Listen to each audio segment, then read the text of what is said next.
பாதிப்புகள் கூட யாரும் எதிர்பார்க்காத அளவு வளமையாக ஒரு அளவு வரக்கொள்ள இந்த அளவு தாண்ட ஒரு வீட்லேயும் தெரியும் கடைகள் எல்லாம். அதுக்கேற்ற மாதிரி தான் அவங்க சாமான்களை செட் பண்ணி வைப்பாங்க. ஆனால் அதையும் விட தாண்டி இந்த முறை கூடுதலாக வந்துச்சு. நாங்கள் நேற்று 2-3 நாளாக யோசிச்சு கொண்டிருந்தோம்.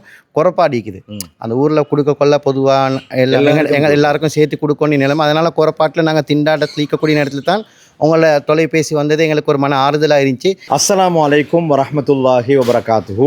அன்பார்ந்தவர்களே, நான் தற்போது தல்துவ ஜௌஹரியா ஜும்மா பள்ளி வாயிலில் இருந்து உங்களோடு இணைந்திருக்கிறேன். இன்றைய நாளிலே காலை பொழுதிலே நாங்கள் தல்துவ ஜௌஹரியா ஜும்மா பள்ளி வாயிலுக்கு வந்திருக்கின்றோம். இந்த மஹல்லாவும் வெள்ளத்தினால் மிக கடுமையாக பாதிக்கப்பட்ட ஒரு பகுதி, ஒரு மஹல்லா. அந்த அடிப்படையிலே பல நூற்றுக்கணக்கான குடும்பங்கள் பாதிக்கப்பட்டிருக்கின்றார்கள். அவர்களுக்கு தேவையான உலருணவு பொதிகளை சுமந்து வந்திருக்கின்றோம். நீங்கள் காணக்கூடியதாக இருக்கும் எங்களுடைய சகோதரர்கள் அவற்றை சிறப்பாக பள்ளி வாயிலே இறக்கி கொண்டிருக்கக்கூடிய காட்சிகள். அகில இலங்கை ஜமியத்துல் உலமா தலைமையகத்திலே மிக நீண்ட நாட்களாக கடமை செய்யக்கூடிய பணிபுரியக்கூடிய மிக முக்கியமான ஒரு இளமாலிம் ஷேக் ஃபவாஸ் உஸ்ஃபி அவர்கள் நம்மோடு இணைந்திருக்கின்றார்கள். இந்த மஹல்லாவாசி, இந்த ஊரை சேர்ந்தவர். மௌலவி, சொல்லுங்கள் உங்களுடைய பாதிப்புகள் பற்றி. அஸ்ஸலாமு அலைக்கும் வரஹ்மத்துல்லாஹி வபரகாத்துஹு. எங்களுடைய இந்த முறை வந்த வெள்ளம் இதுக்கு முன்னாடி வந்த வெள்ளத்தை விட அதிகமாக இருந்துச்சு. பாதிப்புகள் கூட யாரும் எதிர்பார்க்காத அளவு வளமையாக ஒரு அளவு வரக்கொள்ள இந்த அளவு தாண்ட ஒரு வீட்லேயும் தெரியும் கடைகள் எல்லாம்.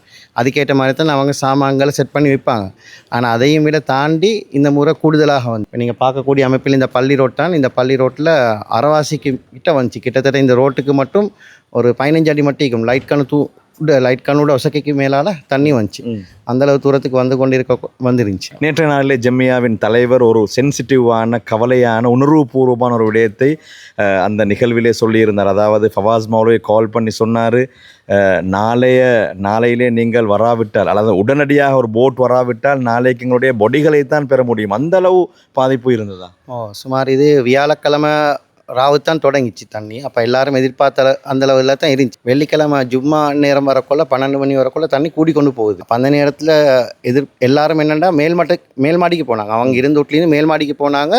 ஆனால் அந்த தண்ணி வராது, நிற்கும் அந்த அளவுக்கு. ஆனால் வந்து கொண்டே இருந்த தண்ணியில் அந்த மேல்மாடியில் இருந்தவங்களுக்கு திரும்ப வெளியே வந்து கொள்ளலாம். அப்போ பகல் ஜும்மா பொருள் இந்த 1 மணிலிருந்து பலர் இடத்தால கோல் எங்களை பாதுகாருங்க, எங்களை வந்து எடுங்கன்னு சொல்லி அந்த நேரத்தில் அரசாங்க போட் வரத்துக்கு மிச்ச நேரம் போயிட்டு அது வந்தது தான். ஆனால் வந்ததுக்கு அது மெயின் ரோட்டில் தான் இருந்துச்சு, உள்ளுக்கு போகிறதில்ல. அப்போ அதுக்கு பின்னாடி தான் நாங்கள் எங்களோட அப்துல் ரஹ்மான் பஹஜி அதோட பொருளாளர், ஜமியோட பொருளாளர் அவங்களோட பேசி அவசரமாக எங்களுக்கு ஒரு போட் சர்வீஸ் செய்யுங்க தாங்க, இல்லைன்னு சொன்னால் இந்த மக்கள் கஷ்டப்படுவாங்க, எடுத்துக்கொள்ளலாம் போகும், தண்ணிக்கு மாட்டிக்கொள்வாங்கன்னு சொல்லி உடனே அவரும் பல முயற்சிகளை செஞ்சு பல நேரத்துக்கு பின்னாடி ராவு 1:30 மணிக்கு தர்கட் 1 ஹர்லின்னு தான் வந்து இறங்கிச்சு. அப்போ ராவு அந்த 12:30 1 மணி இருக்கும் அந்த நேரத்துக்கு தான் வந்ததோடே 2 போட் வந்தாங்க, 6 பேர்.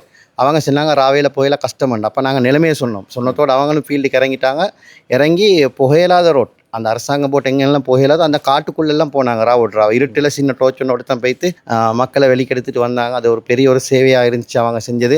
அந்த மக்கள் அனைவருக்கும் நான் மீண்டும் நன்றியை தெரிவித்துக் கொள்கிறேன். ஏன்னா அந்த இக்கட்டான நிலைமையில் அவங்க செஞ்ச உதவி பெரிய உதவி. அல்லாஹ்வுத்தாலா அவங்கள பொருந்தி கொள்ளணும், அவங்களோட வாழ்க்கையில் பரக்கத் செய்யணும். அவங்க அந்த ராவ் அதை கொண்டாந்து தந்தத்துலேருந்து அவங்க வந்த குரூப் மறுநாள் மாலை 6 மணி 7 மணியாங்காட்டியும் தொடர்ந்து வேலை தான் பணியில் இருந்தாங்க. அது பெரிய ஒரு சேவை. ஏன்னா மக்கள் அவசரமாக திடீரென்னு வந்த தண்ணியினால் சிலவங்க அவங்களோட வீட்டுக்கு பெய்த்து கொள்ளலாமல், அவங்கள இடங்களுக்கு பெய்த்து கொள்ளலாமல், குடும்பங்களை பார்த்து கொள்ளலாமல் சிலவங்க ஒவ்வொரு இடத்துல மாட்டிக்கொண்டு இருந்தாங்க. அப்படியானாக்களை அந்தந்த இடங்களுக்கு கொடுத்தாங்க. சாப்பாடுகளை கொண்டு போய்த்து கொடுத்தது, தண்ணிகளை தேவையான இடங்களுக்கு கொண்டு போய்த்து கொடுத்தது. அப்படி பல சேவை. இங்கிருந்து கிட்டத்தட்ட 5 கிலோமீட்டர் அது வரைக்கும் அந்த போட் சர்வீஸ் நடந்துச்சு. வரைக்கும் போனாங்க, போய் தங்கியிருந்த மக்களையும் பாதுகாத்தாங்க. நாங்கள் எங்களோட ஏரியா கேகால தெற்கு கீழே இதில் ஒரு 8 ஊர் பாதிக்கப்பட்டீங்க. மற்ற ஊர்களுக்கும் அனுப்ப பார்த்தோம். ஆனால் அது அனுப்பிக்கொள்ளத்துக்கு ஆத்தால அனுப்பிக்கொள்ளல, கஷ்டப்பட்டோம். ஆனால் மற்ற இடங்கள்லையும் அவங்களுக்கு ஏழுமான முயற்சியில் செஞ்சாங்க. இப்போது பல ஊர்களில் இருந்தும் பாதிக்கப்படாத பல பகுதிகளில் இருந்தும் பாதிக்கப்பட்ட மக்களுக்கான உதவி நிவாரணங்கள் வந்து கொண்டே இருக்கின்றன. ஆனால் ஹங்வெல்ல, தல்துவ பகுதிகளுக்கு அதிகமான நிவாரணங்கள் வருவதாக நான் அறியவில்லை. பொதுவாக ஹங்வெல்ல பகுதிக்கு பிரதேசம் ஹைலைட் ஆகல, அதனால் அங்கே நிவாரண பணிகள் போகிறது குறைவு.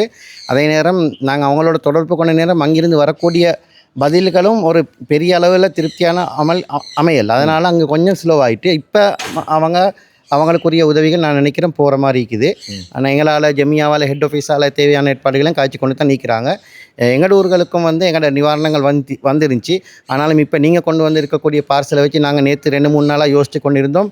குறைப்பாடிக்குது அந்த ஊரில் கொடுக்க கொள்ள பொதுவாக எல்லாருக்கும் சேர்த்து கொடுக்கணும் நிலைமை. அதனால் குறைப்பாட்டில் நாங்கள் திண்டாட்டத்தில் ஈக்கக்கூடிய நேரத்தில் தான் உங்களோட தொலைபேசி வந்தது எங்களுக்கு ஒரு மன ஆறுதலாக இருந்துச்சு. இப்போ வந்திருக்கக்கூடிய இந்த பார்சலை வச்சு எங்களுக்கு திருப்தியாக அவங்க எல்லாருக்கும் தேவையான அளவில் சாமான்களை பிரித்து கொடுக்கலும். இது வந்து உலர் உணவுப் பொருட்கள் தான் கொடுக்குறோம். ஆனால் இப்போ அடுத்த கட்ட வேலைகள் ஈக்குது நிறைய. அதாவது இந்த முறை அதிகமான நாட்களில் வியாபாரங்கள் பாதிக்கப்பட்டது. ஏன்னா எல்லாரும் ஓர் அளவு தான் எதிர்பார்த்தாங்க. அதை விட கூட வந்ததுனால அதிகமானவங்களோட வியாபாரம் பெரிய ஒரு நஷ்டத்துக்கு ஏற்பட்டிக்குது. அப்போ அந்த வியாபாரங்கள் அவங்க திரும்ப மீண்டு வந்து அவங்க அழகான முறையில் தன்னுடைய வியாபாரங்களை செஞ்சு கொண்டு போகிறதுக்குரிய ஒரு உதவி திட்டம் நாங்கள் செய்ய வேண்டிக்குது. அதுக்குரிய முயற்சியை செய்ய வேண்டிக்குது. கிளீனிங் வேலைக்கு பல ஊர்கள் இந்த மாவட்டத்தில் பொதுவாக பானந்தூரை அம்பலந்தொட்டுவேலிருந்து வந்து வேலை செஞ்சாங்க. அவங்கெல்லாம் அழகான முறையில் சிங்கிள் ஸ்கூல் ஒன்று பாதிக்கப்பட்டு அந்த ஸ்கூல் மூடி இருந்தது. இவங்க வந்ததுனால தான் தொடர்ந்து அதை க்ளீன் பண்ணாங்க. அப்படியான அந்த க்ளீனிங் வேலை செஞ்சோம். அதுக்கு பின்னாடி அந்த உலருணவு வீடுகளுக்கு போகும்போது அவங்க வீட்டுக்கு போகல இந்த க்ளீனிங்குரிய சாமான்கள் வீட்டுக்கு போய் சமைக்கிறதுக்கு உண்டான சாமான்கள் ட்ரை ரேஷன் கொடுக்கணும். அதே நேரம் அந்த வெள்ளத்தில் பாதிக்கப்பட்டு க்ளீனிங் பண்ணி கொண்டு இருந்த போது அந்த நோய்கள் வரும். அப்போ அதையும் யோசிக்கணும் மக்கள். அப்போ நாங்கள் அதுக்குரிய ஏற்பாடு சுகாதார பிரச்சனை. அப்போ அதுக்குரிய ஏற்பாடு அமைப்பில் நாங்கள் வந்து மெடிக்கல் கேம்ப் ஒன்று பள்ளியில் செஞ்சோம். அப்போ அதுகளை கவனத்தில் கொண்டு அதில் எல்லாரும் முஸ்லீம்கள் அந்நிய மக்கள் எல்லாரும் நல்ல முறையில் பிரயோஜனப்பட்டாங்க. அந்த வந்த டாக்டர்மார் அவிஸ்தால் ஹாஸ்பிட்டலில் தான் நாங்கள் பேசி எடுத்தோம். அவங்களும் வந்து ஃப்ரீயாக தான் எங்களுக்கு செஞ்சுட்டாங்க. மருந்துக்கு மட்டும்தான் எங்களுக்கு ஒரு செலவு போனேன். அப்போ அதே மாதிரி அந்த மெடிக்கல் கேம்பெயின் செஞ்சோம். இப்போ வந்து இன்னும் இந்த வீட்டு சாமான்கள் தளபாடங்கள் தேவைப்பட்டது, மெட்ரஸ், இந்த கேஸ் குக்கர், இந்த ரைஸ் குக்கர்கள், இது மாதிரி எலக்ட்ரிக் சாமான் இதுகள் தேவைப்பட்டுச்சு. அப்போ அதுகளுக்குரிய ஏற்பாடுகளை நாங்கள் அரேஞ்ச்மெண்ட் பண்ணி அதுகளை பிரித்து கொடுத்து கொண்டிருக்கிறோம். இப்போ அடுத்த கட்டம் தான் அந்த நான் நேரத்தோடு சொன்ன மாதிரி வியாபார பொருட்கள், வியாபார சாமான்கள், மற்ற உடஞ்ச வீடுகள் அதுகளை செய்கிற விஷயங்கள். இப்படி அந்த ஊரில் இருக்கக்கூடிய பொறுப்புதாரிகள் இந்த தலைமை தாங்கக்கூடியவங்க, சேவை செய்யக்கூடியவங்க டக்குன்னு இப்படி ஒரு அனர்த்தம் வரும்போது கட்டமாக திட்டமிட்டு வேலைகளை செஞ்சு கொண்டோன்னு சொன்னால் கொஞ்சம் பணிகள் லேசாக அமையும் என்றதை சொல்லிக்கொள்கிறோம். மௌலவி ஃபவாஸ் ஷேக் ஃபவாஸ் அகில இலங்கை ஜமியத்துல் உலமாவின் தலைமையகத்திலே ஒரு பழைய பணியாளி, அதே போன்று பழைய ஒரு சேவகர், அங்கே மிக நீண்ட காலமாக கடமையில் இருக்கக்கூடியவர், உங்கள் அனைவருக்கும் தெரிந்த ஒருவர். எனவே தல்துவ பகுதி மக்களுடைய பிரச்சனைகளுக்கு ஒரு தீர்வை உங்களால் பெற்றுக் கொடுக்க முடியுமாக இருந்தால் நீங்கள் நேரடியாக ஃபவாஸ் மௌலவியை தொடர்பு கொண்டாலே போதுமானதாக இருக்கும்.